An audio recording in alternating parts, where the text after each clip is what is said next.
नमस्कार। ग्रामीण महिला विद्यापीठ के जीएमवी एकलव्य यूट्यूब चैनल पर बालाजी महाविद्यालय की बीए सेकेंड ईयर की राजनीति विज्ञान की कक्षा में आप सभी का स्वागत है। आज का टॉपिक है न्यायिक पुनर्विलोकन। विद्यार्थियों, न्यायिक पुनर्विलोकन राजनीति विज्ञान में न्यायपालिका का सबसे प्रमुख टॉपिक है। न्यायिक पुनर्विलोकन, जैसा आपने फर्स्ट ईयर में पढ़ा था कि न्यायपालिका का प्रमुख कार्य न्याय करना है और न्याय करने के साथ साथ न्याय की रक्षा करना भी न्यायपालिका का प्रमुख कार्य है। न्यायिक पुनर्विलोकन जो पद्धति है भारत ने अमेरिका से ली है और इस पद्धति के अंतर्गत संसद की सीमा पर प्रश्न चिन्ह लगाया गया है और संसद का जो प्रमुख काम हम बताते हैं कि व्यवस्थापिका का प्रमुख कार्य कानून का निर्माण करना है, विधेयक का निर्माण करना है। व्यवस्थापिका के विधेयक निर्माण की शक्ति पर प्रश्न चिन्ह लगाने वाला जो पॉइंट है वो है न्यायिक पुनर्विलोकन। न्यायिक पुनर्विलोकन से तात्पर्य यह है कि व्यवस्थापिका द्वारा जो विधेयक बनाए जाते हैं, जो कानून बनाए जाते हैं, उन कानून की जांच करने का अधिकार, अवलोकन करने का अधिकार हमारे देश में न्यायपालिका को दिया गया है। न्यायपालिका उन विधेयक को जांच करती है। अगर वह विधेयक कानून के विपरीत है, क्योंकि भारत देश एक लोकतांत्रिक देश है, भारत में कभी भी किसी तानाशाही शक्ति का शासन नहीं हो सकता। भारत में व्यवस्थापिका द्वारा निर्धारित कानून ही शासन का आधार है। उसमें अगर कानून न्याय के विपरीत है तो संसद की उस शक्ति को हमारे देश में न्यायपालिका निरस्त कर सकती है। अब जैसा मैंने बताया कि न्यायिक पुनर्विलोकन की शक्ति को न्यायपालिका काम में लेते समय कुछ आधार का ध्यान रखती है और उन आधार में पहला पॉइंट है संविधान की सर्वोच्चता। भारत में निवास प्रत्येक व्यक्ति, चाहे वो आमजन हो, चाहे वो सबसे बड़ा पदाधिकारी हो, सभी को संविधान के अनुसार कार्य करना पड़ता है।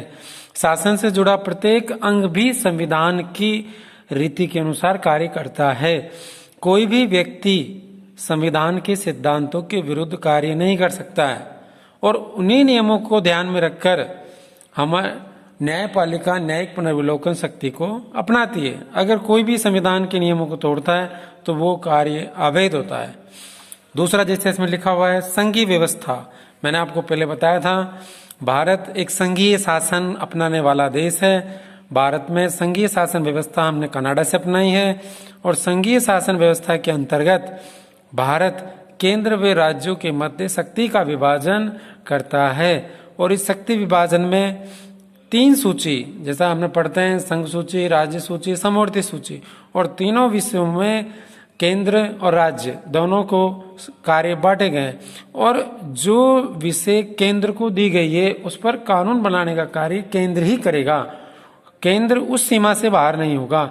सामान्य परिस्थिति में राज्य से संबंधित विषयों पर राज्य ही कानून बनाएगा, केंद्र कानून नहीं बनाएगा। हाँ, यदि केंद्र अनुरोध करता है कि भी कानून बनाया जाए तो केंद्र सरकार कानून बना सकती है। हमारे देश में केंद्र और राज्यों के बीच कानूनी व्यवस्था का विभाजन किया गया है।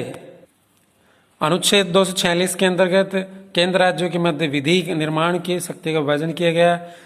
तीसरा जो है वो मौलिक अधिकार। जैसे विद्यार्थियों, आप सब जानते हो कि भारत में प्रत्येक व्यक्ति जो भारत में निवास करता है उसे अपना विकास करने के लिए मौलिक अधिकार प्रदान किए गए।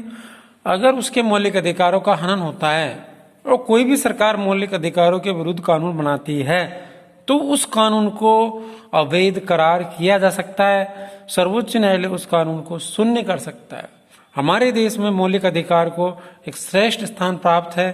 अनुच्छेद 13, 32 मौलिक अधिकारों की रक्षा के लिए बनाए गए हैं और मौलिक अधिकारों का हनन होने पर सर्वोच्च न्यायालय एवं उच्च न्यायालय रिट जारी कर सकता है और उसमें हम जा सकते हैं, दायर कर सकते हैं।